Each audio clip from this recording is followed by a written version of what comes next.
Perfeito. Então, pessoal, oficialmente, boa noite a todas e a todos. Gostaria de dar as boas-vindas a essa que é a nossa terceira aula, com o título O Campo Esportivo e a Conformação do Xadrez enquanto Esporte.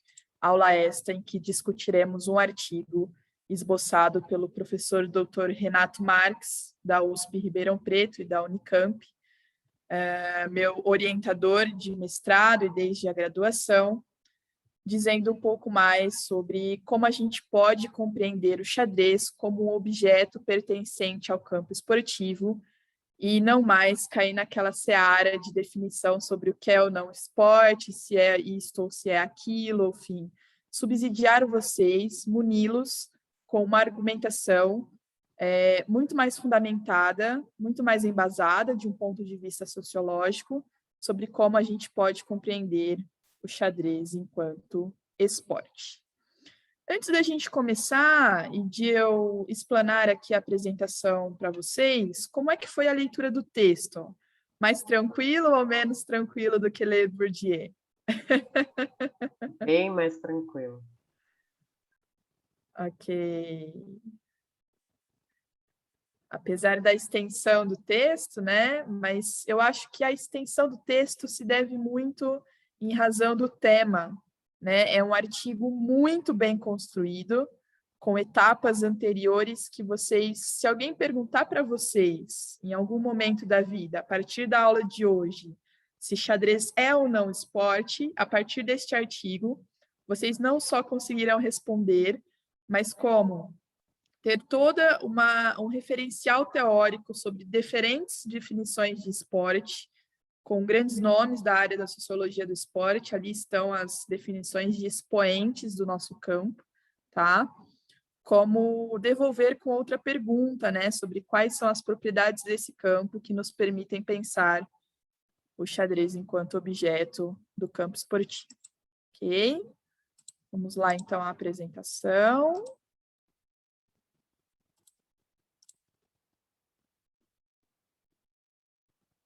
Perfeito.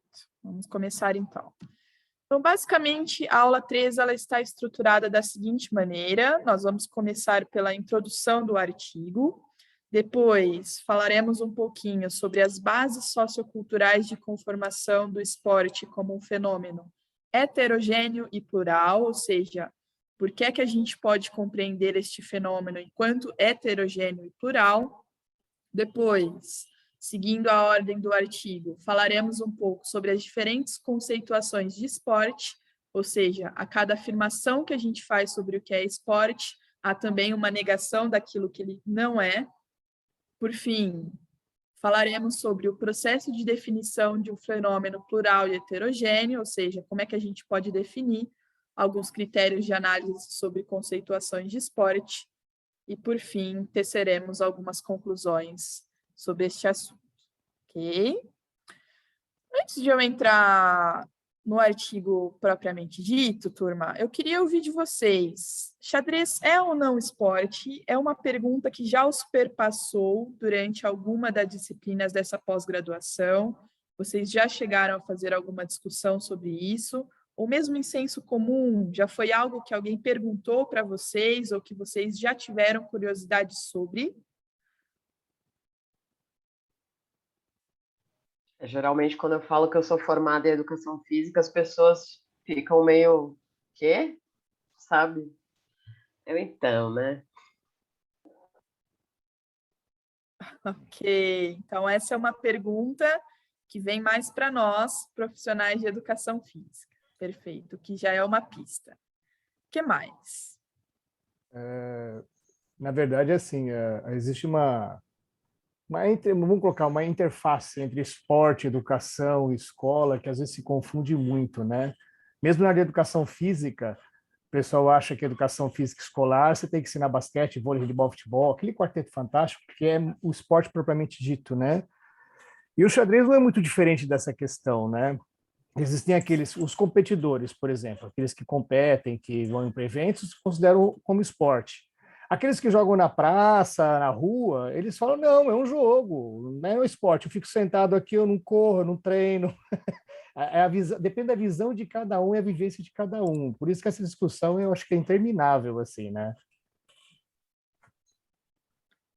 Bacana, Marcelo. Essa é realmente uma discussão que apresenta vários pontos de vistas, e um deles, que é esse que você tratou, a gente vai abordar na aula de hoje. Então, o que será que a gente deve tratar? São esportes, esporte é um fenômeno único, são várias manifestações, ou seja, essas são questões todas que a gente vai abarcar um pouco hoje, a partir do ponto de vista sociológico, mais detidamente, mobilizando a ferramenta de campo para isso. Mais alguém?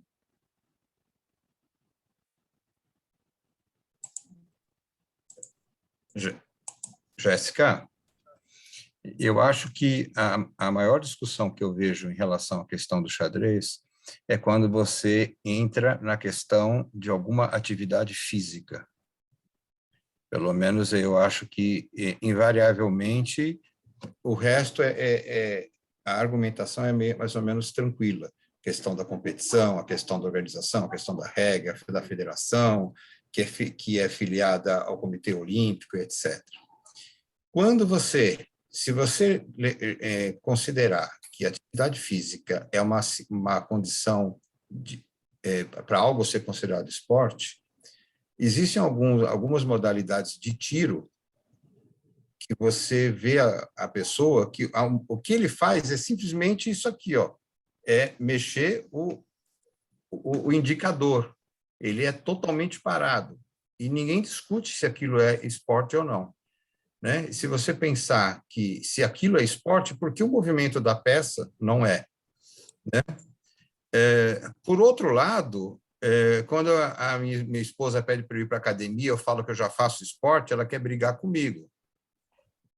Né? Porque ela fala assim, eu falo, eu jogo xadrez, é um esporte, né? Então, mas se eu conseguir convencê-la, acho que eu consigo convencer todo mundo. Eu queria até entrar agora, assim, eu ia comentar sobre isso, porque assim, eu faço tiro com arco, né? Arco e flecha. E se você for pensar, o cara fica parado lá uma distância, ele puxa o arco, solta a corda, e o que ele faz? Ele anda até a flecha e tira, né? Então eu fico sempre falando, eu sempre comparo esse exemplo. Por que que o arco e flecha, então, é considerado esporte? Por que que o corredor de Fórmula 1 é considerado um esportista? E por que que não se considera o esforço que o jogador de xadrez, ao ficar sentado 2, 3 horas ali num jogo, e às vezes passa o dia inteiro jogando, ele tem que ter uma resistência física e mental ali, ele tem um gasto energético gigante ali, né?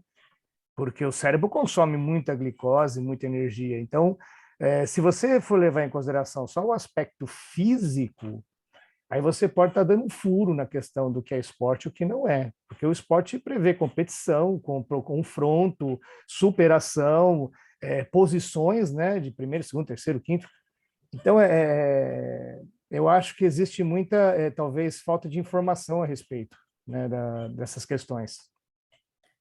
Isso, Marcelo. E eu acho que também uma falta de compreensão sobre o que é, de fato, atividade física. Né? Eu não sei se vários de vocês estão familiarizados com o tema, visto que aqui a gente tem informações distintas do que é a educação física, mas atividade física é qualquer movimento produzido pelo corpo que tem um dispêndio de gasto energético. Então, o movimento assim que eu faço com a mão é considerado atividade física, diferente do que é um exercício físico, né? Estruturado, planejado, com princípios, enfim. Então, se a gente for por esse argumento, pois não, vamos lá. Desculpa, eu acabei interrompendo você.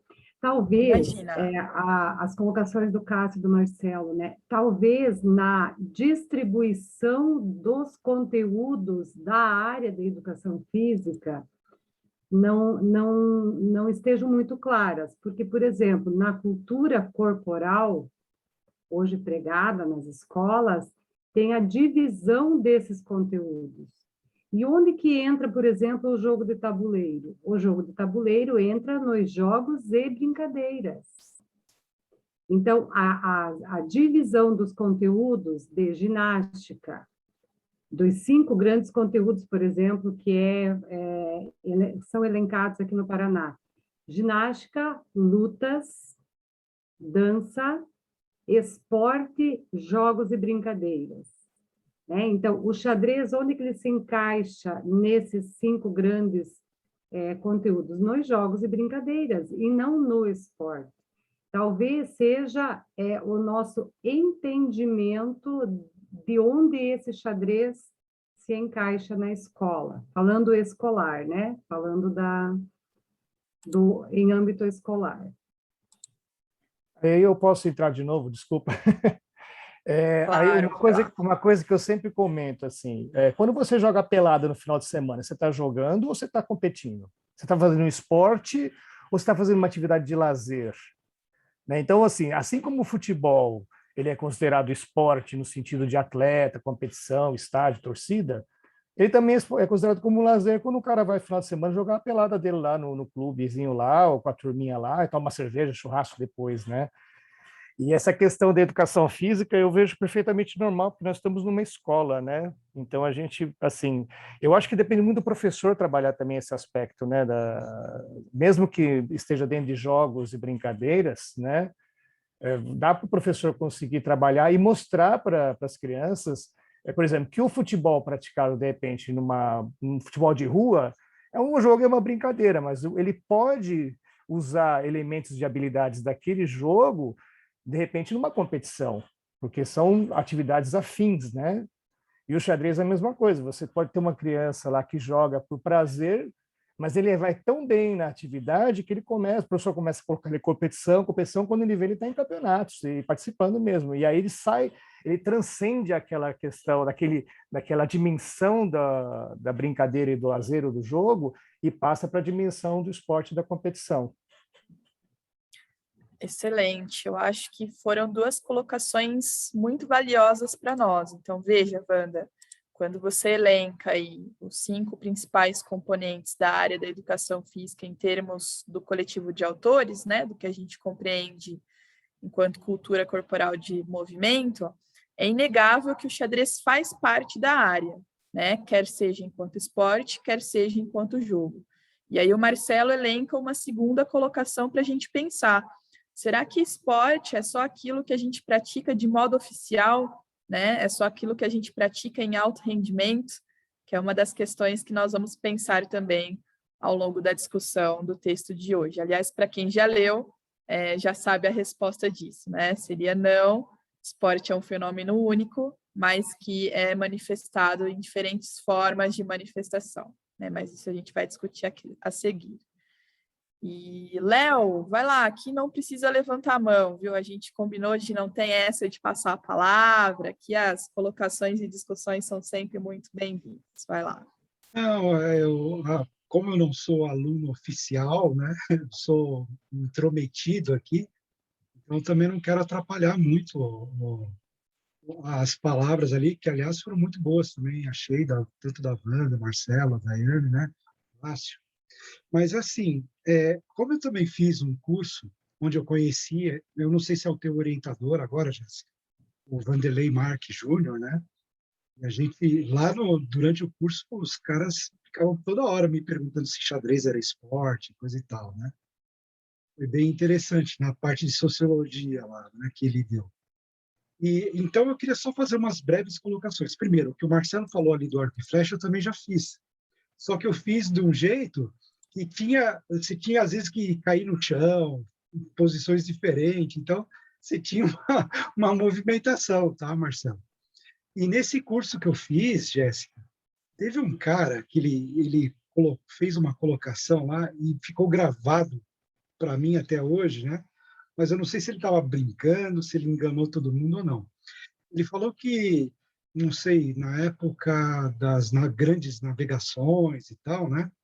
Os marinheiros, quando chegavam no porto, eles estavam loucos para vir sair da embarcação, né? Então, todas as coisas que eles faziam quando eles estavam fora do porto era esporte, porque eles estavam fora do porto, esporte. Então, não sei se foi uma coisa muito chutada isso ou não. Mas foi bem engraçado, né? Quer dizer, tudo que você não faz quando você está no trabalho é esporte.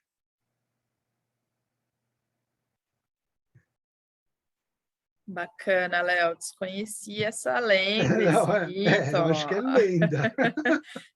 Tá com cara, viu? Porque, veja, é como se a maioria do que a gente fizesse, então, para além do trabalho, né, nos nossos movimentos de lazer, seria esporte, né? Mas tem a ver um pouco com a origem do fenômeno, né? O esporte, ele veio das public school francesas, ele tem um teor amador, né? A gente vai conversar um pouquinho sobre isso também.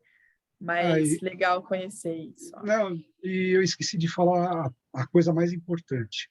Eu estou fazendo um levantamento de alguns artigos, né, que eu estou preparando um projeto, sei lá, doutorado, então eu estou lendo algumas coisas, né, e eu encontrei alguns artigos que falam, que comparam, por exemplo, o desempenho de uma corrida, de uma pessoa numa corrida, e o cara jogando xadrez. Isso é um artigo científico.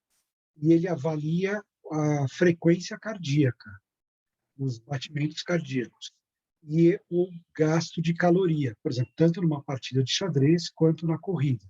Obviamente, né, a corrida teve um gasto calórico maior, mas, bom, eu preciso reler, eu estava lendo muito por cima, realmente, o artigo, né, mas existe essa comparação especificamente aí da frequência cardíaca. Interessante, Léo, que aí cai no que o Marcelo nos trouxe, né? Conforme a gente entende o campo esportivo, nós vamos ver que a atividade física, que o dispêndio de qualquer gasto energético corporal é apenas uma das propriedades deste fenômeno, e não a única, né?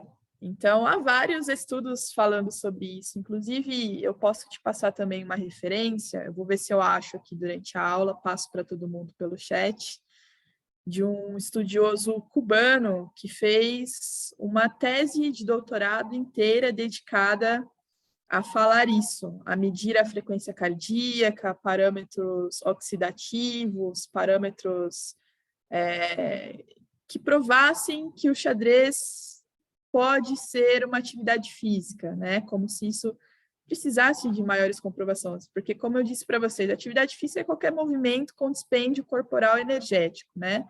Mas ele tem toda uma tese de doutorado dedicada a isso.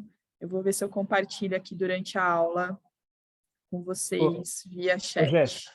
Jéssica, Pois só não, Marcelo. completando e jogando um pouquinho de óleo aí na água quente. Vai lá. Tem uma pesquisadora, acho que o Léo conhece a pesquisadora, a Suzanne Hazel, né?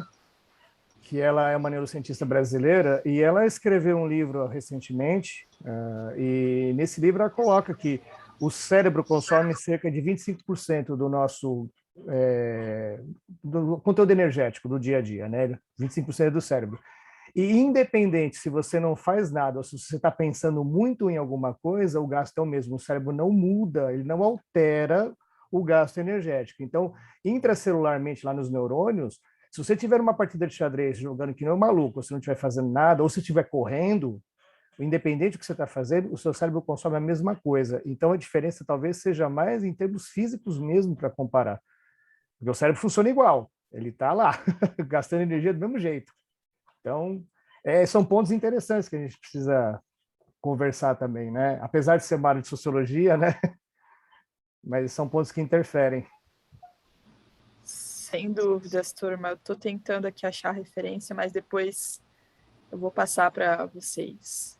E vejam, essa é uma discussão eminentemente sociológica e muito pertinente para a nossa disciplina, porque, afinal, se a gente compreender que o esporte é um campo, uma das disputas pertinentes a esse espaço é a definição do próprio objeto, que é objeto de lutas por vários autores que dele querem se debruçar, tá? Então, aqui é o locus, aqui é o espaço para a gente debater estas e outras questões mais, tá?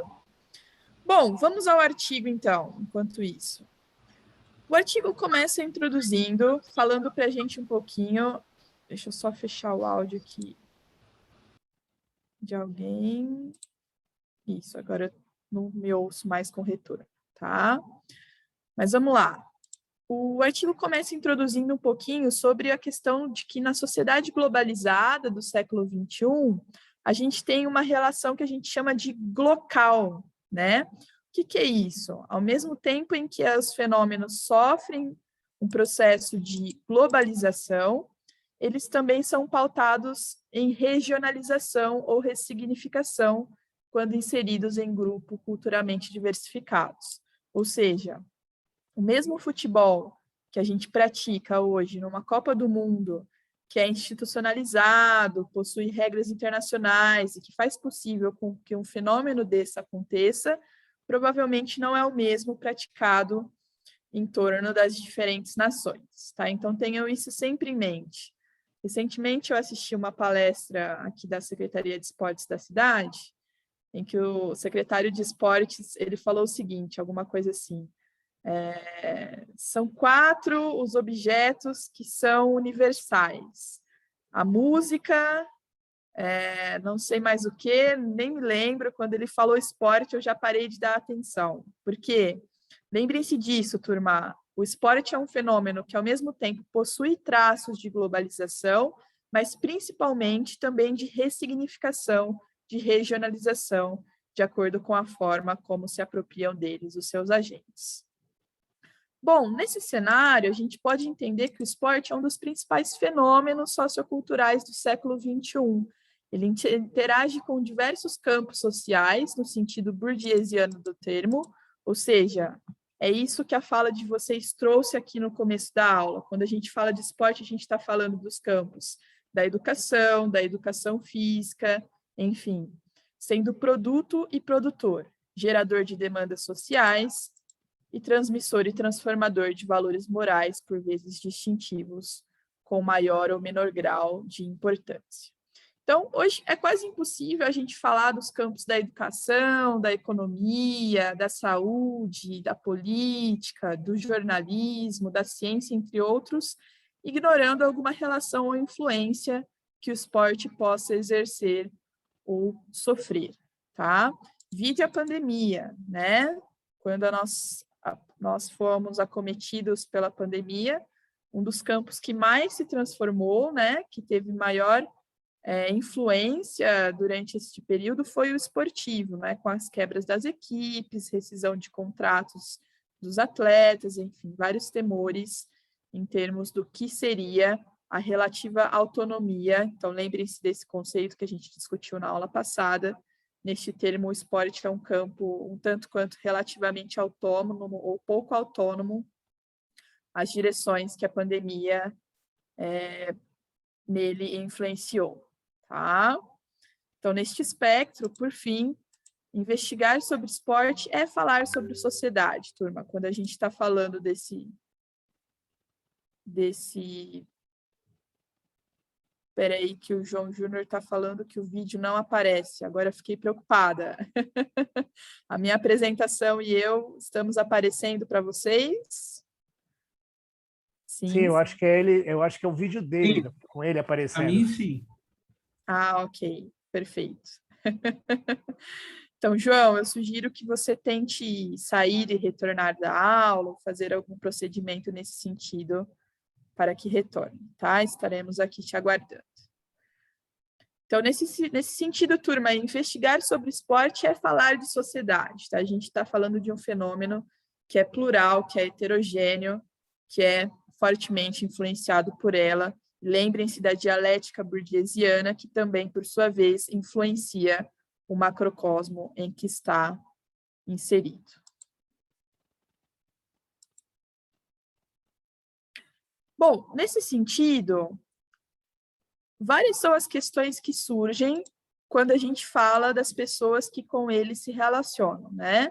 Então, algumas delas a gente já abarcou aqui no início da aula, né? O que é esporte? Isso é esporte, aquilo não é esporte. Estas são questões comuns e corriqueiras quando a gente fala principalmente de xadrez, né? Exatamente porque essa é uma prática que não é legitimada, né, tais quais outras, como o próprio Marcelo, acho que apontou no caso do tiro, que pertencem a este campo, mas porém que não sofrem esse tipo de questionamento, que não sofrem esse tipo de retaliação. Aliás, aqui eu vou dar um adendo importante para vocês sobre as próprias condições de produção desse artigo. Eu não sei se vocês sabem dos bastidores, mas esse artigo escrito pelo professor Dr. Renato Marques, meu orientador durante o mestrado, ele foi feito exatamente porque, ao querer estudar xadrez na Escola de Educação Física e Esporte de Ribeirão Preto, na USP, eu, na época, frequentava outro orientador e ele me respondeu que ali não seria o espaço para isso, vide que xadrez não era esporte. Então, este artigo surgiu e partiu desta discussão, foi aí que eu conheci o professor Renato, e foi aí que ele foi discutido amplamente pelo nosso grupo de estudos e pesquisa, enfim. Então, todas as definições que são apresentadas na sessão a seguir foram definições por nós semanalmente discutidas nas reuniões, enfim, foi toda uma construção que em 2015 culminou na publicação deste artigo, tá? E quando a gente fala de conceituar objetos, turma, a gente está falando de uma prática que a gente está trabalhando com categorias formais que permitem com que a gente se aprofunde nas estruturas e melhor represente o que se pretende investigar ou descrever, né? Porém, quando a gente está falando de objetos socioculturais como o esporte, a busca por conceitos ou realidades prévias e rígidas pode configurar-se como uma prática limitadora e excludente. Então, isso é o primeiro ponto que eu gostaria que vocês pensassem sobre a próxima vez que perguntarem para vocês se xadrez é ou não esporte, tá? A primeira coisa que vocês devem pensar é, opa, estou falando de um fenômeno sociocultural e que, portanto, um pensamento dicotômico como esse, sobre é ou não é um pouco excludente, é um pouco reducionista, ele simplifica um fenômeno que é muito mais complexo do que, de fato, a pergunta que nos é posta, tá? Ora, se estamos falando de uma pergunta complexa, devemos também ter em mente uma resposta complexa, né? Então, é por isso que hoje vai discutir aqui um embasamento, toda uma fundamentação para saber responder essa pergunta com um pouco mais de subsídio a partir do problema que ela nos coloca, tá? Então, é possível apontar uma série de motivações para tais questionamentos, né? Então, vejam, as pessoas não perguntam, turma, se xadrez é ou não jogo ou brincadeira, né? Elas perguntam se é esporte. Então, por que elas perguntam isso, né? Quais são as justificativas que permeiam essa discussão, né? Primeiro, a nomenclatura de cursos de graduação, linhas de pesquisa em programas de pós-graduação ou departamentos de universidade. Depois, a delimitação legal de reserva de mercado a profissionais de educação física. Vejam, e aqui também de políticas públicas, né? Como a gente tem, por exemplo, a lei de incentivo ao esporte.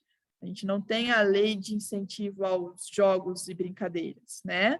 A gente tem editais até reservado a esses objetos, mas a gente tem um fomento maior hoje na sociedade por práticas, ou melhor, por projetos que abarquem as práticas esportivas.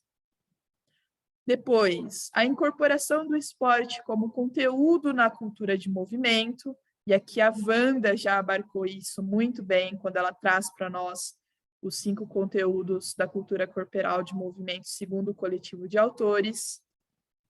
Justificativas a respeito da possibilidade de um tratamento esportivo a alguma das práticas, como jogos de tabuleiros ou cartas, e aqui se insere o xadrez.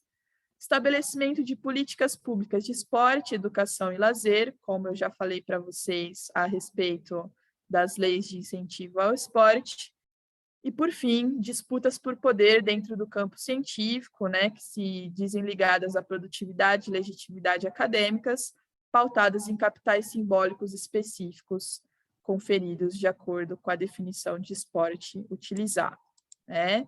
Isso é bastante importante para nós, pesquisadores. Então, a depender da revista que você submete um artigo falando sobre xadrez, eu não sei se alguns de vocês, se tiver, eu gostaria que compartilhasse, já teve alguma dificuldade de publicação em detrimento de justificar o esporte, dado o escopo da revista a que você está submetendo. Tá? Então, isso é uma reserva de mercado importante, porque a depender de onde você submete, você vai precisar também justificar antes para aquela revista, para aquele periódico, de qual fenômeno você está tratando.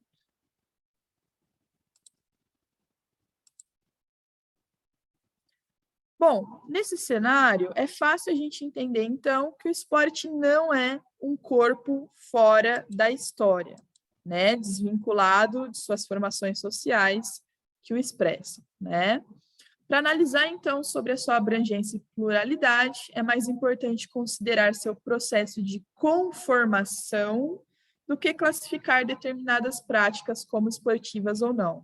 Então, atenção a esta palavra, turma, como esporte ou como o xadrez se conforma esporte, ou não se ele é ou não esporte. São duas coisas distintas, e eu queria muito que vocês prestassem atenção nisso, discutir como o xadrez se conforma esporte, que é a discussão da nossa aula de hoje, é uma resposta muito mais complexa, muito mais embasada e fundamentada do que, de fato, discutir se ele é ou não esporte, uma questão simplesmente de conceito. Não é isso que a gente vai fazer na aula de hoje, ou melhor, discutir os conceitos, é apenas parte do que a gente vai fazer na aula de hoje, tá? Porque senão é fácil. É só eu dar uma definição qualquer e buscar uma lente qualquer. Então, lembra lá a primeira atividade avaliativa? Sociologia é um caleidoscópio, e dependendo da lente que você observa o objeto, ele muda. Então, discutir se é ou não esporte é só eu dar uma definição qualquer, uma referência qualquer, e aí eu vou chegar a uma conclusão de que é ou não. Mas entender que esse objeto está posto dentro de um campo em que há uma disputa pela definição legítima desse próprio objeto é algo um pouco mais complexo e que nos exige maior esforço do que, de fato, apenas conceituá-lo de acordo com um ou outro autor, tá? É nesse sentido que as perguntas centrais desse artigo são: quais são as implicações de algumas conceituações de esporte sobre uma compreensão ampla deste fenômeno sociocultural no século XXI? Ou seja, quais são as conceituações que implicam nas diferentes compreensões que a gente pode ter sobre esporte ao longo do século vigente? Depois, quais são as controvérsias que acabam por delimitar a abrangência e as fronteiras de manifestação do fenômeno esportivo e que causam negações entre diversas afirmações que procuram definir este fenômeno? Ou seja, o que há de controverso em cada uma dessas definições, né? Por que a partir do momento que a gente fala que o esporte é algo, a gente está falando também que ele não é outra coisa? E, por fim, como seria possível estabelecer uma definição de esporte que abarque sua pluralidade e também aponte seus limites semânticos? Então, ora, a gente também não pode ficar patinando ou em cima do muro. Se a gente compreende as propriedades desse campo, a gente pode pensá-las a serviço de entender este fenômeno dentro dos limites do campo esportivo. Então, no final, vão ser apresentadas algumas categorias em que a gente vai discutir um pouquinho sobre como a gente pode mobilizá-las para pensar, por fim, o próprio fenômeno em termos aí de suas fronteiras, tá? É assim que o objetivo geral deste artigo, então, como vocês puderam ler, é analisar diferentes percursos e estratégias utilizadas na literatura, e por isso, ao meu ver, ele é tão rico. Ele é um artigo que não só discute esporte, mas traz todo um percurso, traz toda uma estratégia de construção deste fenômeno para a conceituação de esporte, e como objetivos específicos, ele tem apresentar uma reflexão teórica sobre controvérsias entre diferentes formas de conceituação do esporte e propor possibilidades de construção de um processo de definição de esporte que abarque sua pluralidade e complexidade. Enquanto metodologia, este foi um artigo que se utilizou da teoria fundamentada como forma de sistematizar a busca por dados na literatura e organizar os resultados e a reflexão teórica. Para aqueles que não estão familiarizados, turma, a teoria fundamentada é um método que você divide o corpus que você tem de dados por temas, e a partir destes temas emergem eixos, e é a partir desses eixos que o artigo é aqui discutido, tá? Vamos avançando. Jéssica, posso só falar uma coisinha? Não sei se eu vou falar uma bobagem muito grande, mas Pois assim, não, vai lá. você falando nessa questão do fenômeno social, eu fico pensando o seguinte, o basquetebol ele não foi criado para ser um esporte, ele foi criado para ser uma atividade recreativa dentro de um salão, né? Pelo Naismith lá, quando ele criou, ele teve uma intenção que não era o esporte, né? Que depois, com o tempo, foi se modificando tal, e acabou se transcendendo. Assim como o voleibol também ele foi criado para pessoas baixinhas, que era o minonete, né?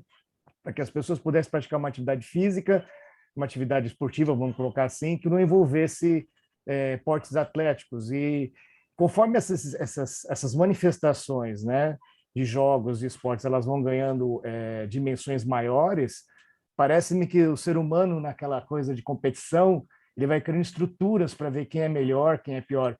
E o xadrez, antes de surgir FIDE, antes de surgir educação física, o xadrez sempre foi um fenômeno de construção coletiva, né? Se você pensar lá desde o chaturanga, passando por várias fases e tudo mais, ele é um fenômeno estritamente humano. Então, eu acredito que isso é um patrimônio humano, né? E a gente reivindicar isso como uma única faceta como você falou, fazer um reducionismo muito grande daquilo que é o xadrez, né? Ou qualquer outro esporte. Exatamente, Marcelo. Tanto que compreender o subcampo esportivo, quer seja do xadrez, do tiro ao alvo, do basquetebol, do vôlei, né? Como aqui comenta o Léo, o vôlei foi criado pela ACM, teve fins disciplinadores usados pelos militares. Mas nos fazer essa pergunta é algo que nos ajuda a compreender muito mais a história e a emergência de um fenômeno do que, de fato, ficar definindo, né? Não que essa pergunta de definição ela não seja importante, mas aqui vamos pensar que a gente já está dando um degrau, um passo a mais do que, de fato, ficar discutindo se xadrez ou não é esporte. Perfeita a sua colocação, tá? Bom, antes da gente falar um pouquinho sobre as bases socioculturais de conformação do esporte como um fenômeno heterogêneo e plural, é importante a gente ter em vista a origem desse fenômeno. Então, basicamente, dentro da sociologia do esporte, uma área que se configura pelas características sociohistóricas que o classificam como universo de valores, a gente tem duas perspectivas distintas, tá? Duas perspectivas que vão marcar aí o que os autores e autoras vão se colocar, vão se posicionar quando a gente fala da origem do esporte. Uma primeira, turma, é ligada a uma perspectiva de continuidade histórica, principalmente a de Alan Gutmann, na qual se assume que o esporte existia na antiguidade, sendo transformado no decorrer dos tempos, até a gênese do esporte moderno no final do século XVIII e início do século XIX na Inglaterra. Então, a partir dessa perspectiva, o esporte sempre existiu, né? Segundo a linha da continuidade histórica.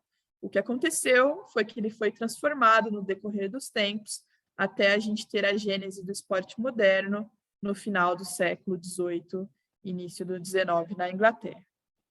Bom, já uma segunda perspectiva, da qual Pierre Bourdieu pertence, vai falar de uma ruptura histórica, a qual vai sugerir que o esporte é fruto da sociedade moderna, sendo criado no final do século XVIII e início do século XIX na Inglaterra, como uma obra original, não sendo herdeiro de práticas culturalmente estabelecidas em tempos anteriores, tá? Então, quando a gente falar daqui a pouquinho dos autores que vão trazer definições para o esporte, é importante a gente também posicioná-los, se eles pertencem a uma linha da continuidade histórica, que vai falar que ele sempre existiu, ou se, por outro lado, ele pertence à linhagem da ruptura histórica, a qual vai dizer que este fenômeno tem como gênese aí o final do século XVIII e início do século XIX na Inglaterra, como é o caso aí de alguns autores modernos que a gente estuda e está colocando em prática aqui hoje. Nesse sentido, turma, é importante a gente considerar as configurações sociais que o geraram, ou seja, cada uma dessas definições tem por trás delas seus conceitos, assim como as que os transformaram e os transformam no dia de hoje. Se a gente não faz isso, se a gente apenas considera várias definições diferentes, a gente pode se incorrer no equívoco de denominar certas atividades como esportivas ou não, apenas com base em critérios objetivos e estanques, ignorando a elasticidade semântica deste fenômeno. Então, é muito fácil, por exemplo, eu abrir lá o dicionário dos conceitos de educação física de Valdir Barbante. Aqui, deixa eu contextualizar um pouquinho, né? Para quem é da educação física, provavelmente sabe de quem eu estou falando, Valdir Barbante, né? Barbante, que, aliás, uma outra curiosidade, foi o primeiro diretor da Escola de Educação Física e Esporte da USP Ribeirão Preto. Tá? Então, inclusive, quando eu era da graduação, ele distribuía esse dicionário para a gente, para os alunos com o melhor desempenho na disciplina que ele dava, História de Educação Física. Então, por que eu estou falando isso? É muito forte, é muito fácil a gente pegar esse dicionário de conceitos que ele tem da educação física e esporte, abrir lá em esporte ou em atividade física e conceituar determinado objeto de acordo com a definição. Mas difícil é a gente compreender as bases sociais, as configurações sociais que permeiam cada uma dessas definições e o contexto em que elas foram construídas.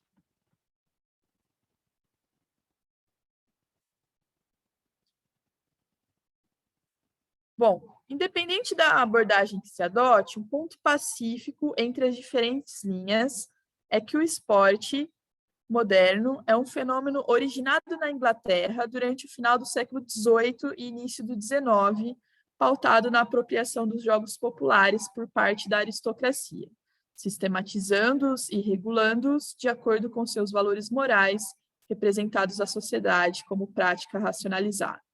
Então, como eu havia comentado no início da aula, turma, o esporte, a sua origem, se deu nas public schools francesas, ou seja, como uma prática amadora, pautada no amadorismo, nos valores de fair play, dentro de uma prática aí realizada pela aristocracia, ou melhor, pelas classes mais privilegiadas da burguesia francesa, e não tanto teve traços populares em sua gênese. Então, isso, conforme as diferentes linhas que você trate, tanto a linha da continuidade quanto a linha da ruptura histórica, este é um ponto pacífico, tá? Sobre a origem do fenômeno esportivo aí na Inglaterra, entre o século XVIII e início do XIX, principalmente no interior das public schools francesas.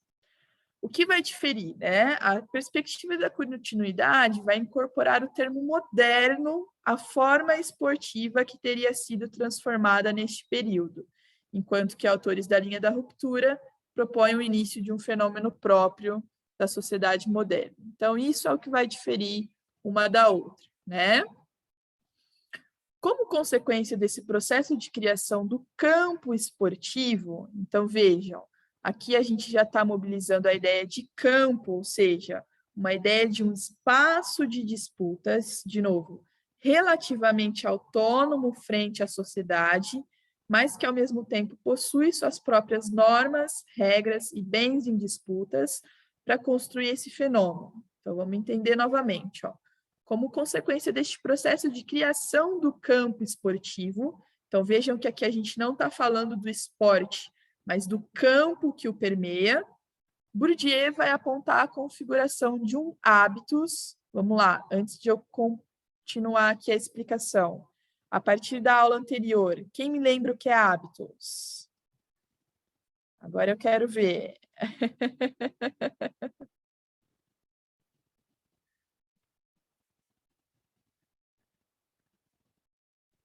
A gente vai falar bastante de hábitos hoje, mas antes de prosseguir, o que é hábitos, turma? Vai lá.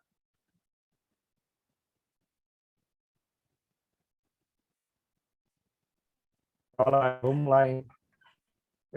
Bom, eu entendi dessa forma, tá? O hábitos como são comportamentos e atitudes influenciados pelo meio de trocas que as pessoas têm em determinado momento ou espaço nas suas convivências diárias. Então, ele acaba tomando alguns comportamentos, algumas atitudes em relação ao seu meio, influenciando e sendo influenciado por ele. Isso, Marcelo, muito bem. Como dizia o professor Renato Marques, ele falaria que você acabou de ganhar alguns pontos simbólicos a partir da sua resposta. Muito bom.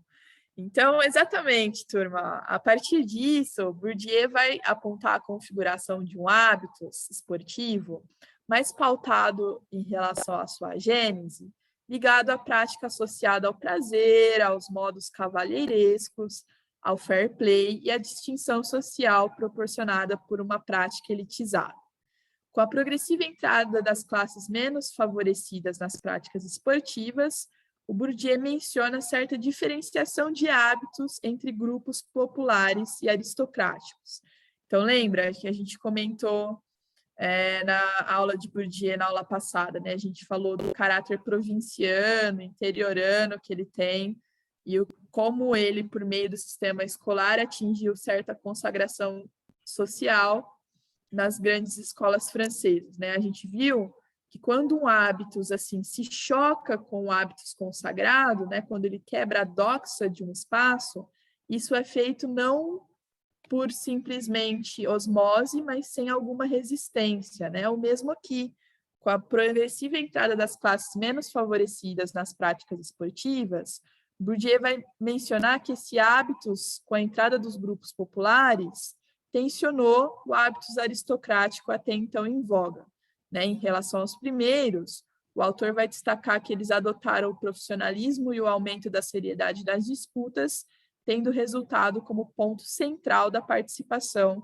além da preferência por modalidades com maior contato corporal e destaque à brutalidade e virilidade. Já no segundo grupo, ou seja, a aristocracia, vai se destacar pela preferência por práticas com menor contato físico e a maior valorização do esforço, da disciplina, da competição dentro das regras e do amadorismo, em detrimento da vitória a qualquer custo. E isso, turma, permanece até os dias de hoje. Não é por acaso que, por exemplo, na próxima aula a gente vai estudar o conceito de trajetória. Mas eu já falei para vocês que eu me dedico, o meu objeto de estudos na academia é estudar a trajetória esportiva dos nossos grandes mestres brasileiros. E não por acaso, em suas práticas de lazer, eles compartilham práticas esportivas com características muito próximas ao xadrez, como, por exemplo, o tênis de mesa, práticas que possuem todo um distanciamento social, o uso de uma indumentária, uma raquete, assim como a gente se utiliza das peças, ou seja, práticas que em si se assemelham, dentro de um ponto de vista mais estético, no interior do campo esportivo. Tá? Vamos seguir. Bom, é nesse sentido que, na segunda metade do século XX, um conjunto de transformações nas sociedades ocidentais introduziram novas mentalidades e produziram alterações nos processos de produção e reprodução social. Então, o que passou a emergir a partir daí, né? Valores como a individualização, o culto pela diferença, a ruptura com a uniformidade e a rotina, a normalização niveladora, expressaram-se nos diferentes níveis da sociedade, incluindo também o esporte. É importante nós destacarmos que também durante e após o período da Guerra Fria, como tinha a capacidade de mobilizar grandes multidões, o esporte começou a apresentar e a ter explorado seu potencial mercadológico, né? O xadrez, não é preciso dizer e mencionar que esta foi a sua época áurea, né? Durante a Guerra Fria, nunca a circulação e a mercantilização da prática enxadrística recebeu tanto alcance, recebeu tanta atenção do que, de fato, naquele momento, né? Até algumas pessoas chegaram a cogitar se a pandemia e o boom da série da Netflix, O Gambito da Rainha, seriam eventos análogos a esse, né, sobre o que aconteceu aqui nos últimos anos em relação a como o xadrez circulou nas grandes mídias, circulou na televisão, circulou nos grandes streamers, mas ainda, ao meu ver, sem igual circulação do que naquela época. E isso ocorreu devido ao aumento das proporções de divulgação e influência cultural das competições esportivas, né, que passaram a atrair um enorme público mundial e a representar um valioso mercado. Nesse sentido, turma, o esporte vai completar um ciclo que pode ser continuado ou modificado no futuro, que partiu, então, do amadorismo como sinônimo de distinção e prática legítima, que passou depois por um processo de espetacularização, primeiramente com objetivos políticos e depois econômicos, mercantilização e, por fim, profissionalização de suas atividades e agentes sociais. E aí sim eu acho que depois da pandemia e depois do boom que a série nos proporcionou, mudou muito no xadrez, né? Hoje a gente tem uma categoria social que antes não existia ou que era pouco veiculada, que são dos streamers. Vocês acompanham, por exemplo, alguns canais? Digam para mim, o que vocês acham dessa atividade social hoje? Que função social importante ela cumpre?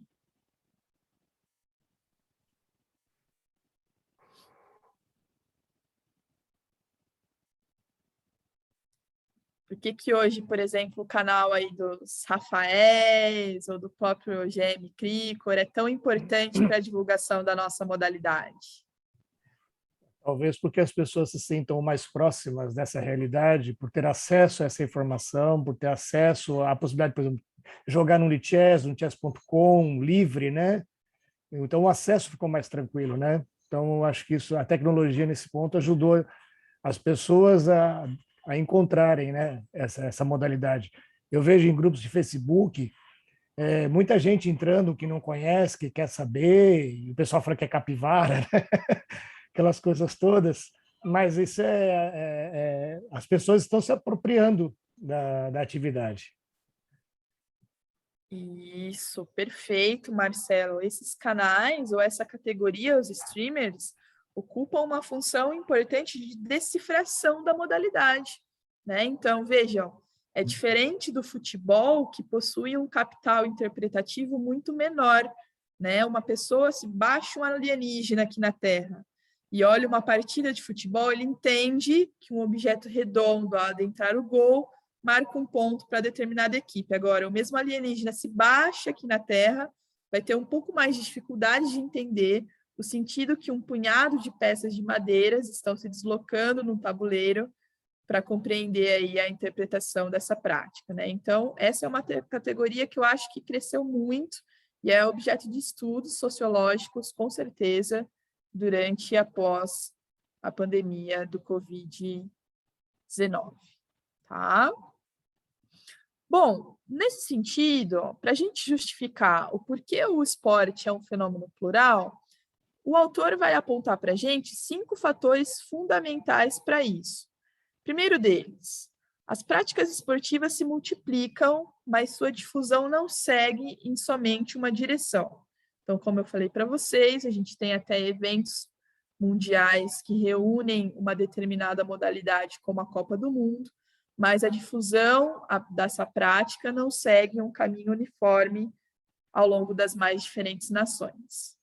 Depois, nem todas elas têm êxito na lógica do mercado, podendo também se manifestar com sucesso em ambiente de lazer, longe do clamor do público. E aqui o xadrez é um exemplo, né? Mesmo longe de toda mídia televisiva, enfim, das grandes imprensas, ela circula, ou melhor, circula em veículos que são próprios e de domínio da comunidade enxadrística, né? Circulam em sites especializados, circulam em blogs da modalidade, circulam agora através dos streamers, ou seja, se manifestam longe do clamor do público.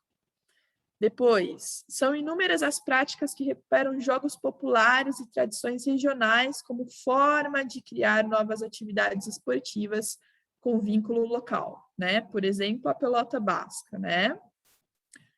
Depois, a grande variabilidade de uma mesma prática entre diversos grupos, né? Quando a gente fala, então, de uma prática qualquer, mas de sua apropriação por diversos grupos, a gente está falando de uma prática heterogênea. E, por fim, a existência de mundos culturais diferentes sob a mesma etiqueta, ou seja, formas tidas como universais de esporte.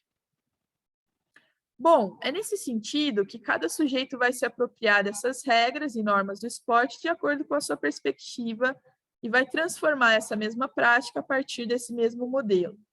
Esse processo, turma, de se apropriar das práticas de acordo com os hábitos dos agentes é o que o Bourdieu vai chamar de efeito de apropriação, né? No qual ele vai falar que as diferentes modalidades vão ser moldadas de acordo com aquilo que as pessoas têm enquanto interesses e história pessoal.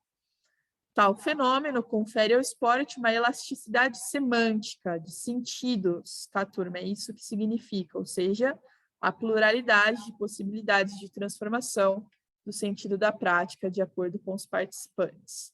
Por isso, é possível afirmar, para compreender as diversas manifestações esportivas, que é preciso considerar o significado de cada uma dessas para os participantes. Então, devolver a pergunta, né? Para quem, o esporte, onde, com qual objetivo, com qual intenção, praticado por quem, todas essas questões fazem parte da contextualização deste fenômeno. E é nesse sentido, e aqui respondendo à pergunta, eu acho que do Marcelo, que torna-se um equívoco a gente afirmar que existem vários tipos de esportes, tá?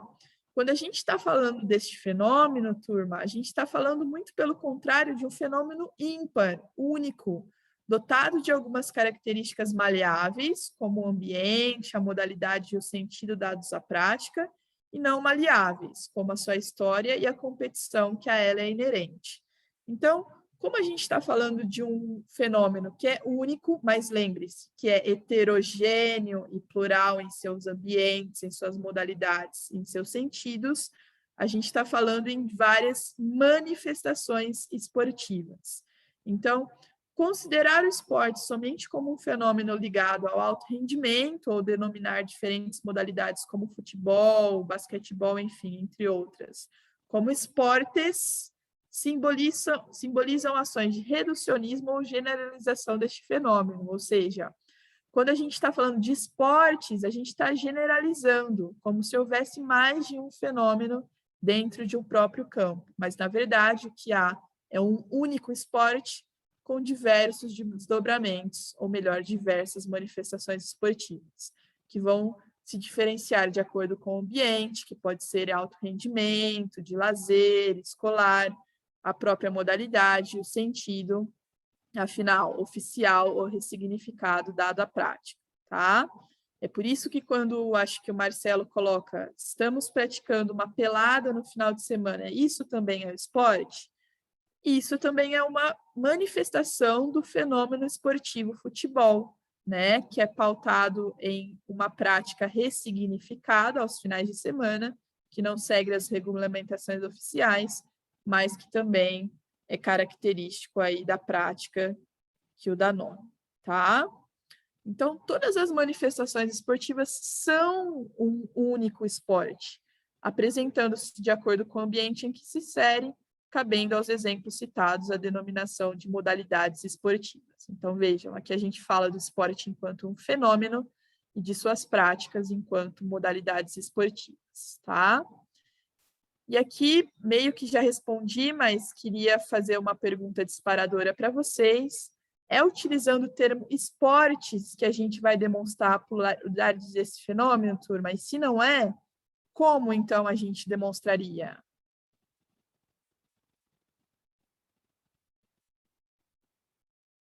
É apenas colocando no plural que a gente demonstra que está falando de um fenômeno heterogêneo e multifacetado, e se não, como a gente poderia discutir isso?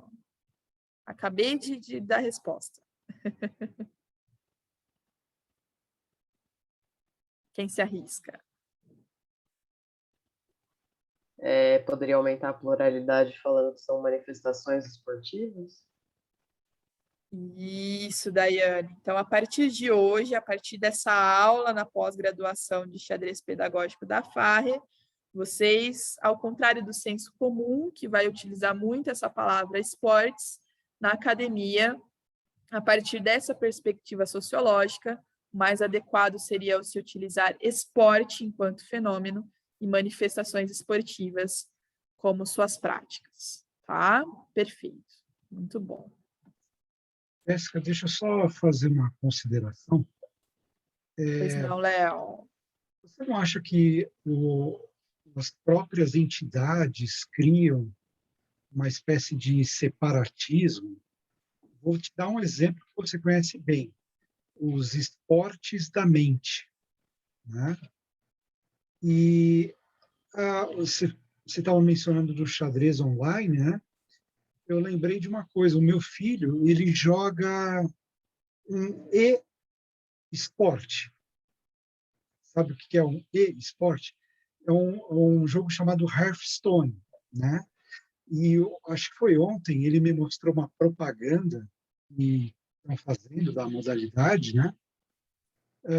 Que uma das pessoas que aparece fazendo propaganda é o Kasparov. O Kasparov apareceu rapidamente, né? Uma relação com o xadrez, e eu vi ele, porque ele está fazendo streaming também, né? E ele está dizendo que muito provavelmente deve, daqui a algum tempo, da mesma forma que aconteceu com o xadrez, de ter uma explosão, digamos assim, de novos adeptos, né? Não sei de onde que ele concluiu isso, como que ele concluiu, mas esses e-esportes, né? Eles estão dominando bastante a internet, né? Então, eles têm uma equipe de nutricionista, tem os psicólogos, né? Virou rendimento também, né? Exatamente. Eu acho que ele chega a ser muito parecido com o xadrez. Talvez a movimentação seja um pouco mais, como poderia dizer, intensa, porque você precisa apertar teclas específicas em momentos específicos, com uma estratégia envolvida e todo um timing envolvido. Eu já joguei Hearthstone, eu sei do que você está falando, mas tem outros jogos também, como o LoL, né? Que o pessoal joga bastante, tem campeonato mundial e etc. São esportes, mas acho que estaria também muito parecido com o xadrez, porque você, apesar de estar sentado, você tem ali movimentos, né, manuais, digamos assim, e necessita muito da estratégia e de trabalho em equipe, às vezes, dependendo, se comunicar com outros jogadores, por isso que eles usam headset, microfone, é muito importante também, para trabalhar em conjunto. Imagino que seu filho não te deixa dormir de madrugada.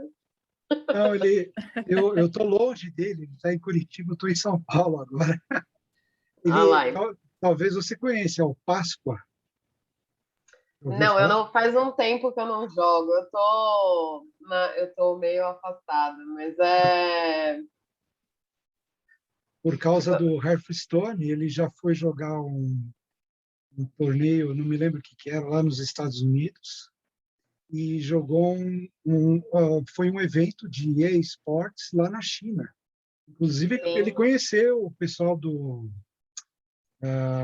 de todos esses e-sports. Ele acabou, né, conversando com um ou outro, e ele conheceu gente do mundo inteiro lá, né?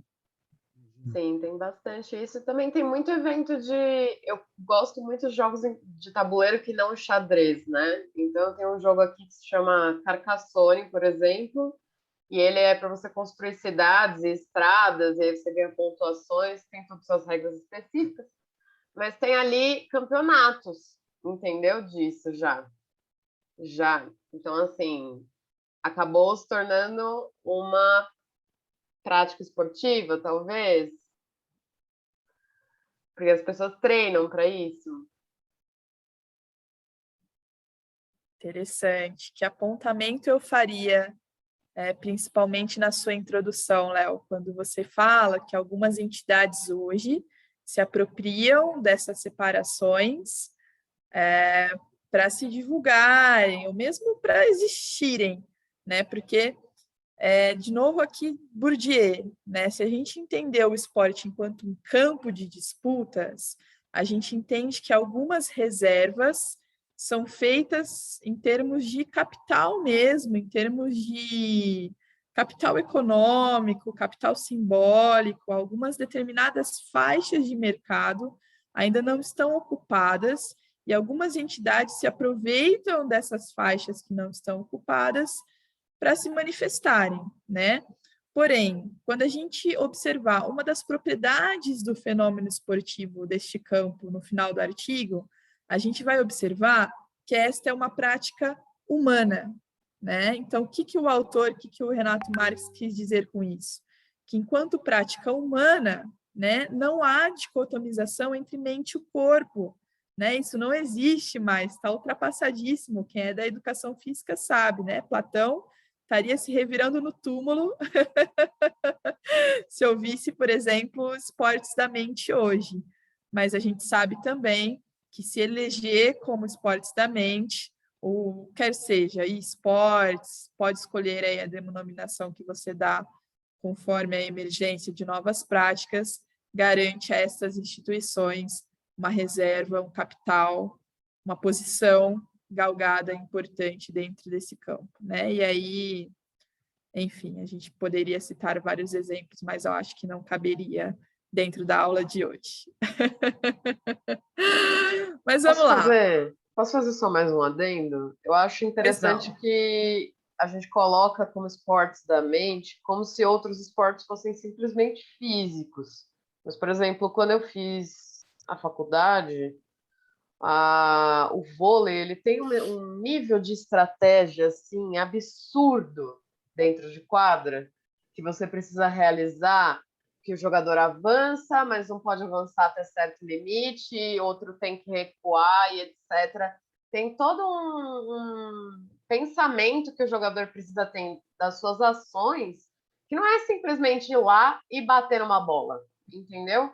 Então, assim, não dá para desassociar o pensamento, a inteligência de um esporte, porque a pessoa tem que saber o momento assim de aplicar um golpe, por exemplo, no boxe, de fechar a guarda, de desviar. Então, isso demanda inteligência também, não só memória corporal, mas a inteligência de estratégia, de tática.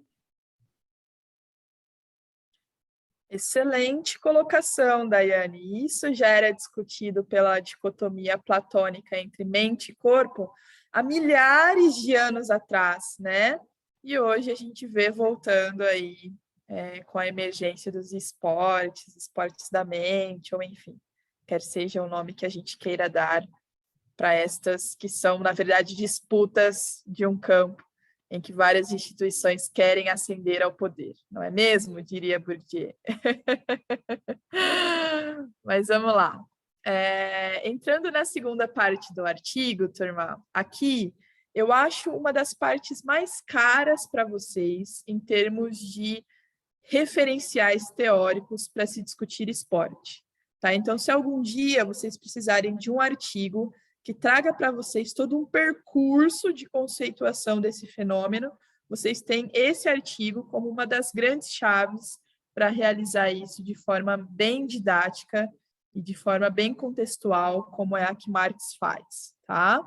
Então, ele vai começar nos dizendo que conceituar um esporte é um desafio, pois se trata ao mesmo tempo de delimitar fronteiras de um fenômeno que é socialmente construído, não apenas por uma forma de cultura, mas por diversos grupos separados temporal e geograficamente. Uma primeira tentativa de definição deste fenômeno que ele traz, inclusive de um artigo de 2007, ele vai falar o seguinte, esporte seria, para Marx, tá, em 2007, então isso é sempre importante. Vejam, qual é o contexto da definição, tá?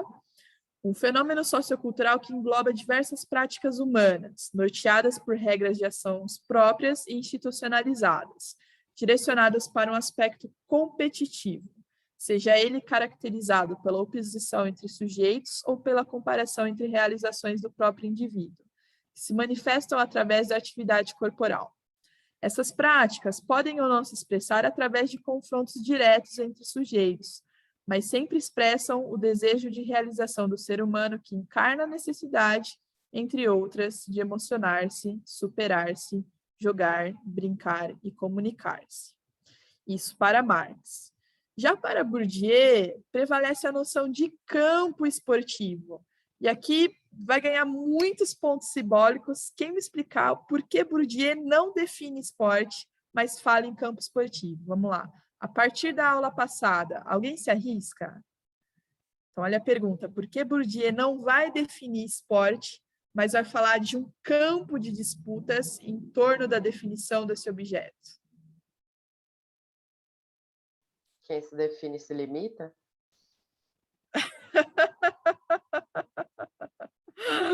A gente poderia, em senso comum, utilizar talvez esse jargão, Daiane, mas que tem lá muito de sua verdade, né? O Bourdieu vai considerar que a disputa pela definição do objeto está em jogo, tá? Ela mesma. Então, nesse sentido, não faria significado nenhum ser mais uma definição dentre vários autores que estão disputando esse fenômeno. Não é isso que o Bourdieu quis pensar. Ele quis compreender justamente como esses diferentes posicionamentos, como as diferentes posições dentro desses autores constituem o que ele vai chamar de campo esportivo, tá? Então, para o Bourdieu, vai prevalecer essa noção, a de campo esportivo, para além da perspectiva de efeito de apropriação e elasticidade semântica, que é aquela que a gente acabou de conversar, em que é possível falar que o esporte é apropriado de acordo com aquele em que lida com ele, de acordo com hábitos das pessoas que estão em questão, e que, portanto, tem o seu significado alargado de acordo com esses hábitos. Vai prevalecer também a ideia de corpo legítimo e uso legítimo do corpo, ou seja, de modalidades que se utilizam do corpo de uma forma mais rude, como boxe, e de outras de uma forma mais estética, como xadrez, enfim, aqui dá para a gente pensar em várias polarizações.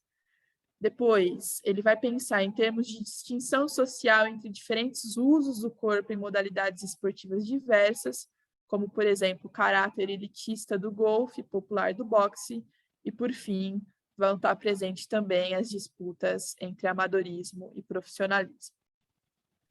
Bom, Jéssica, desculpa te interromper, mas imagina, caberia aí vai nessa reflexão a questão, usando o próprio basquete americano, vamos colocar assim, que começou lá na quadra como professor, se tornou esporte, e como é um esporte muito arraigado na população, ele saiu do ambiente esportivo e foi para as quadras dos guetos com aquele esporte 3 contra 3, onde os jogadores começavam a jogar entre si, e que hoje em dia virou esporte também de novo.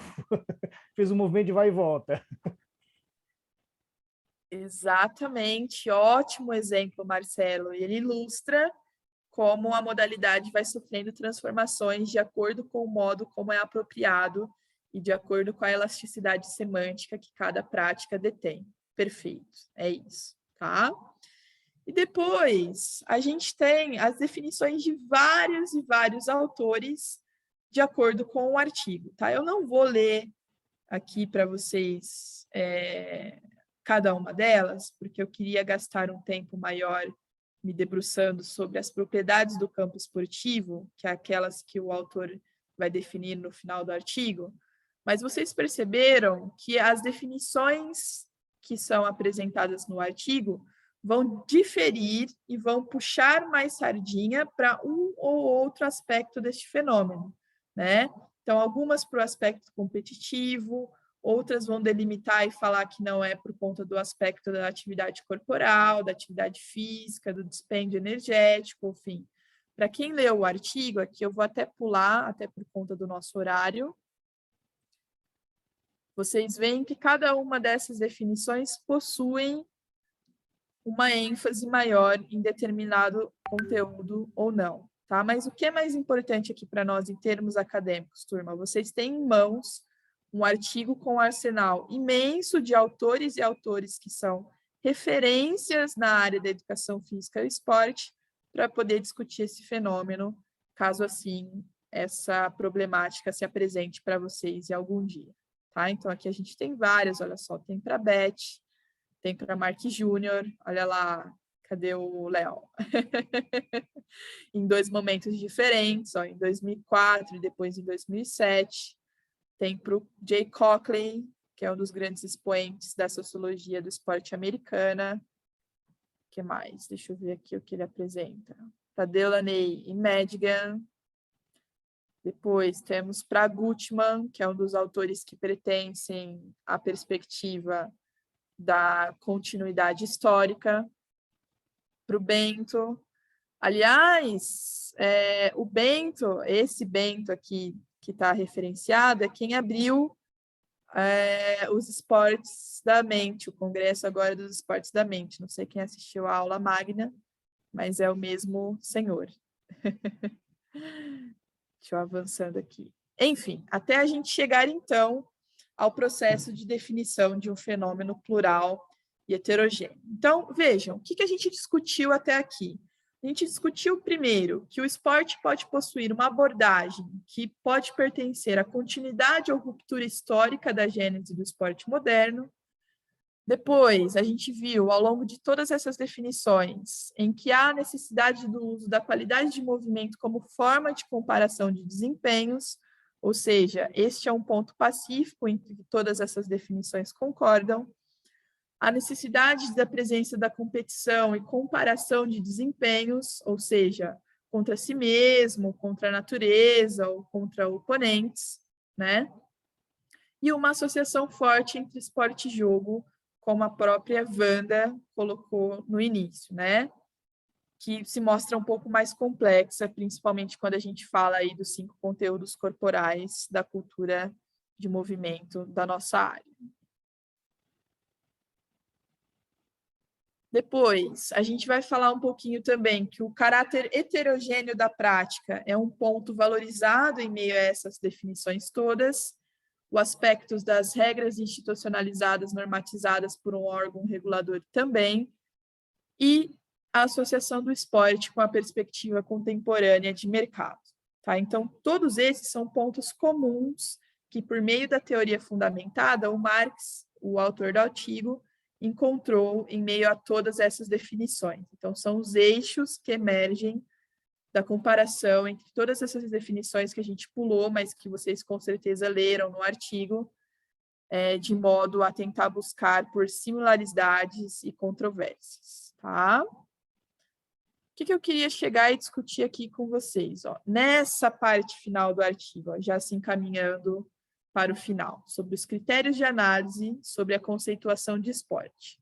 Então, como vocês puderam perceber, turma, este fenômeno plural, heterogêneo, multifacetado, vai possuir em seu campo de disputas algumas propriedades que vão nos permitir conformar práticas esportivas ou, de acordo com a tipologia aqui proposta por Marx, conformar práticas esportivizadas ou em processos de esportivização. Então, atentem-se a isso. A partir de todo esse consubstanciado teórico, a partir de toda essa pesquisa e esse levantamento que ele fez em relação às definições de esporte, Marx encontrou algumas propriedades deste campo que são importantes a serem consideradas quando a gente fala da conformação de uma prática esportiva ou não, ou em processo de esportivização. Quais componentes são esses? Olha só. Para não correr o risco de estabelecer fronteiras muito permeáveis envolvendo o campo do esporte contemporâneo, os tópicos A, B e C, que nós vamos discutir a seguir, são sugeridos que sejam apresentados como imprescindíveis na conformação da esportividade de uma prática. Então, a gente vai falar a seguir que os tópicos A, B e C, quando a gente fala de uma prática, serão imprescindíveis para a gente considerá-la como esporte ou não. Quanto aos itens D e E a gente já vai discuti-los também a seguir, o autor vai propor que eles sejam tratados de forma a permitir processos de significação, né? O item C também possui um pouco desta característica, a gente vai discutir a seguir, né? Ou seja, oferecem o caráter de pluralidade ao esporte. Então, caberia, então, uma diferenciação entre práticas ou modalidades esportivas e práticas esportivizadas ou em processos de esportivização. São essas as duas tipologias que o autor propõe para este campo. Tá? A primeira conformaria muito bem os aspectos A, B e C, e as segundas colocariam em xeque os aspectos D e E, de forma a aproximar uma definição construída academicamente, com a diversidade de apropriações culturalmente diversificadas sobre o fenômeno esportivo contemporâneo. Bom, vamos a elas. Vamos ver, então, quais são essas categorias.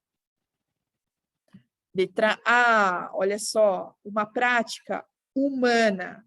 Então, turma, parece ser um consenso dentro deste campo que o esporte é um fenômeno realizado por homens ou mulheres, tá? Homens aqui é no sentido de humanidade, consciente de simbologia esportiva construída historicamente, né? E que, nesse sentido, não convém mais a gente aplicar a dicotomia entre corpo e mente, entendendo que o humano é feito entre a integralidade desses componentes, como bem indicou a Daiane em sua fala, né? Como se, por exemplo, ao jogar um voleibol, ao realizar um saque, a gente também não, além das capacidades técnicas, não precisasse da inteligência, enfim, de vários aspectos outros estratégicos, táticos, além dos próprios motores, para realizar determinado gesto técnico esportivo, tá? Então, primeiro é uma prática humana. Isso é o que diferenciaria, por exemplo, o xadrez de uma briga de galo. Por exemplo, se eu perguntasse para vocês, turma, de acordo com este artigo, uma briga de galo, não sei como é que chama, uma rinha, né? Acho que é rinha que é o nome disso. Seria considerada esporte? Não, sim ou não? Não envolve atividade humana direta. Inclusive, esse ano levantou um questionamento aí de hipismo não ser uma crueldade, etc., porque o cavalo não está ali porque ele quer, né? Mas enfim. Isso, a gente vai ter essas discussões aí, como, enfim, outras, né? No circo também tem muito disso. Mas, enfim, então, o primeiro tópico vai se referir a ser uma prática humana.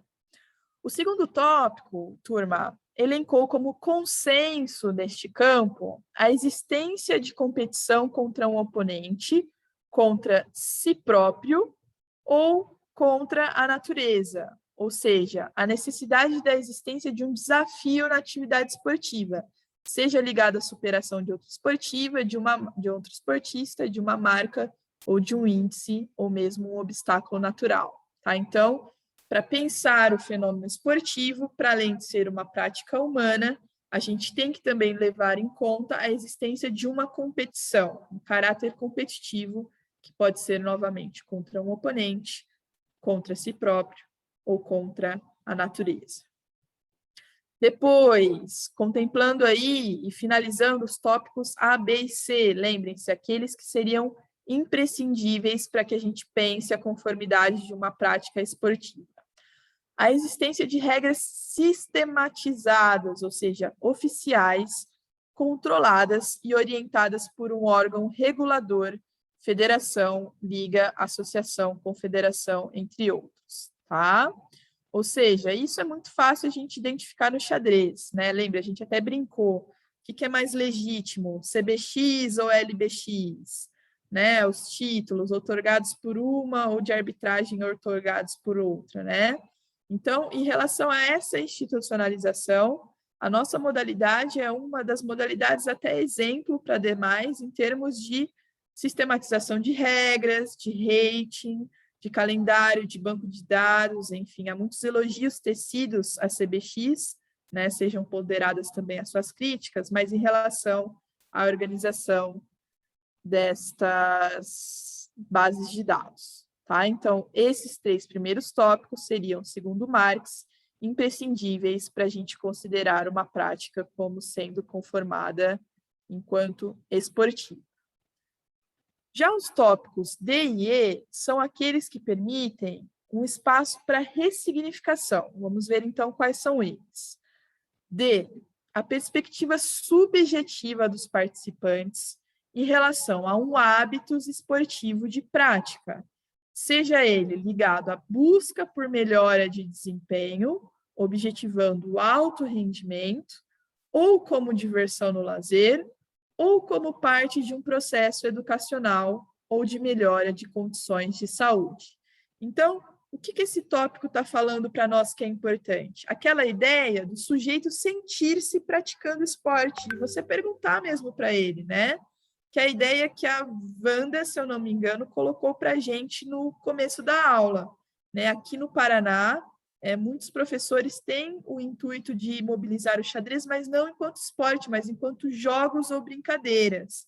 Então, perguntar para o sujeito se ele se sente praticando esporte, ou perguntar para o agente responsável pelo ensino dessa prática, se o intuito dele é ensiná-la a partir da manifestação esportiva, de jogos ou brincadeiras, ou de outras, ou seja, considerar o hábitos desse agente, o motivo que inspira as pessoas a disseminá-lo, é irrelevante quando a gente fala dessa perspectiva subjetiva dos participantes, mesmo que ela seja adaptada às possibilidades e limitações, terão um valor simbólico importante e que deve ser considerado.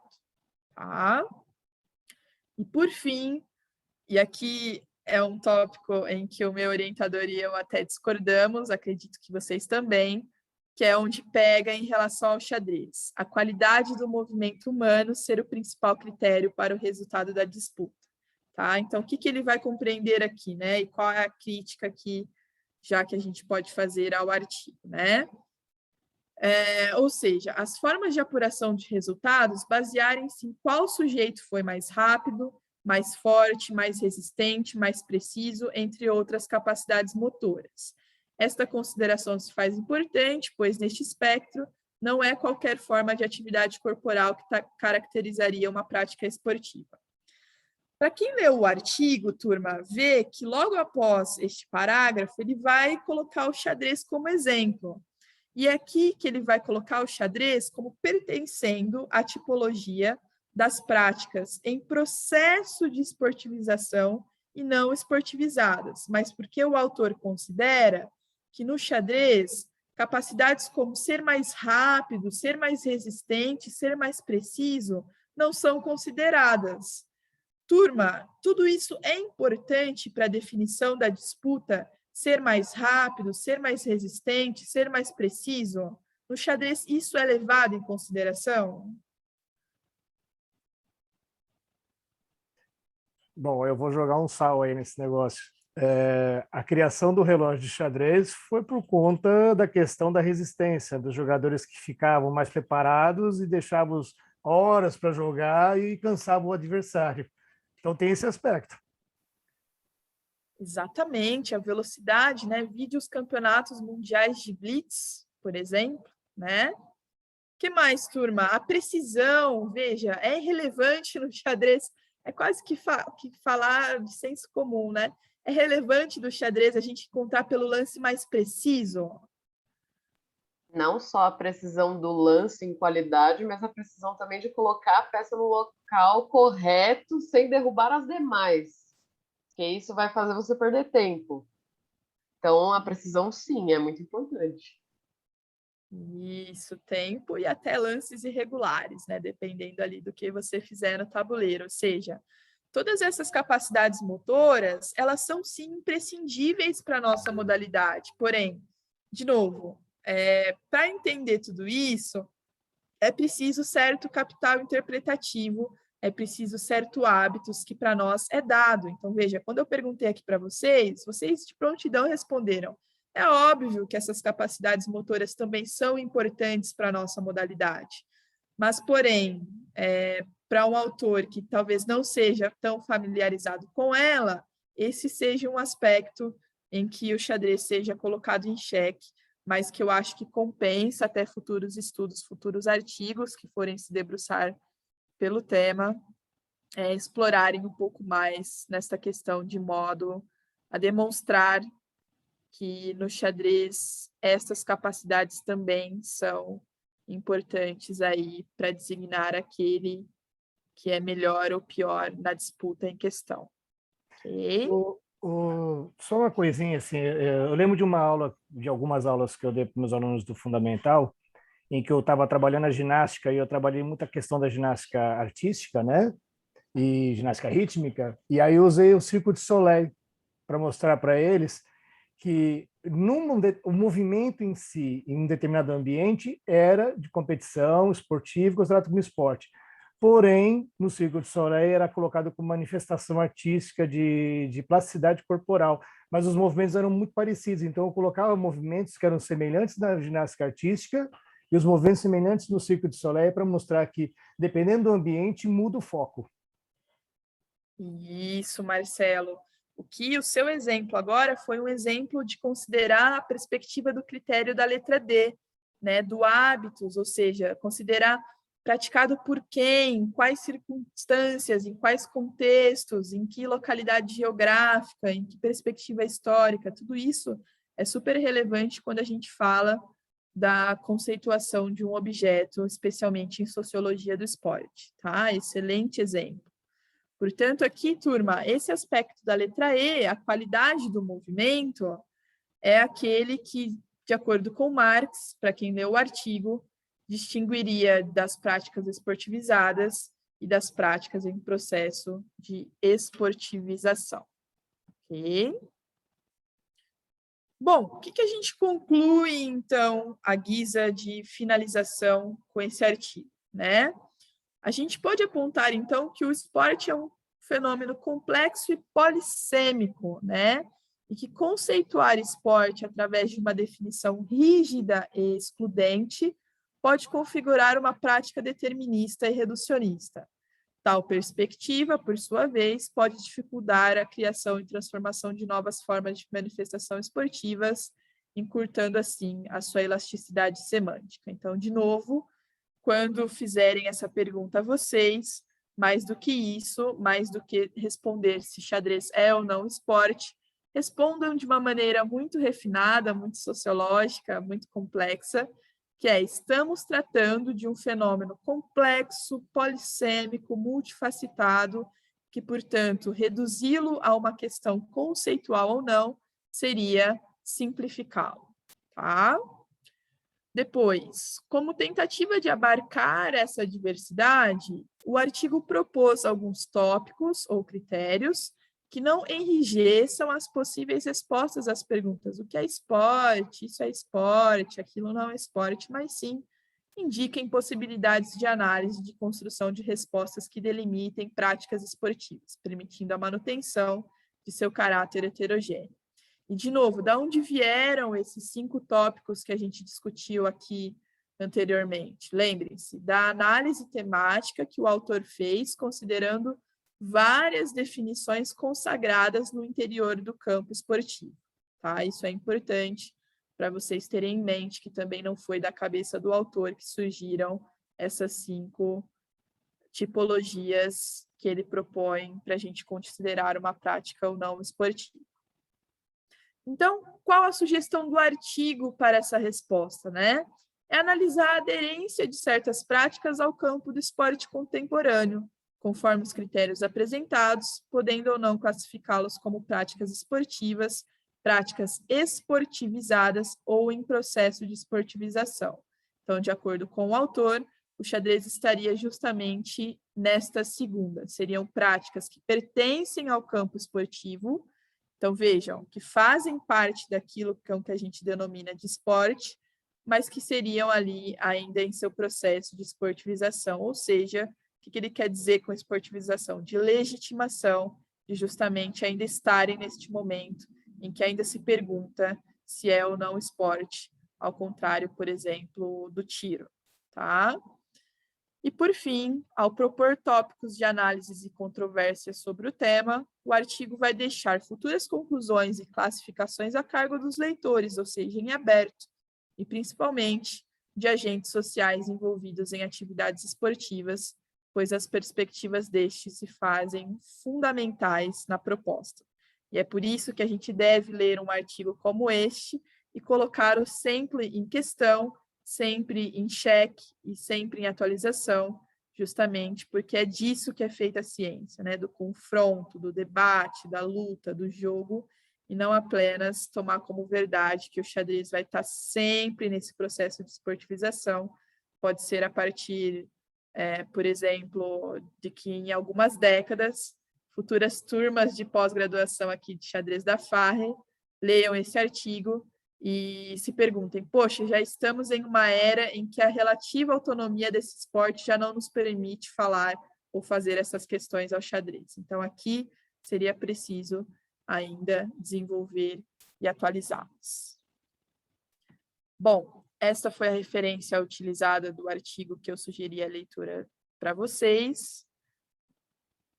E, por fim, como gosto sempre de mostrar, deixo à disposição o meu e-mail e me coloco aí aberta a futuras colocações, dúvidas, angústias ou diálogos por parte de vocês.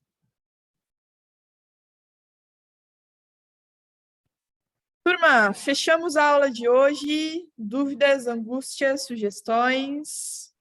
Parece que eu queria fazer um breve comentário. Pois não, Léo. Você resvalou num assunto do Bourdieu sobre distinção do esporte. Você vai falar isso na próxima aula? Ou... Vamos comentar na próxima aula quando a gente falar de capital cultural, Léo. Bom.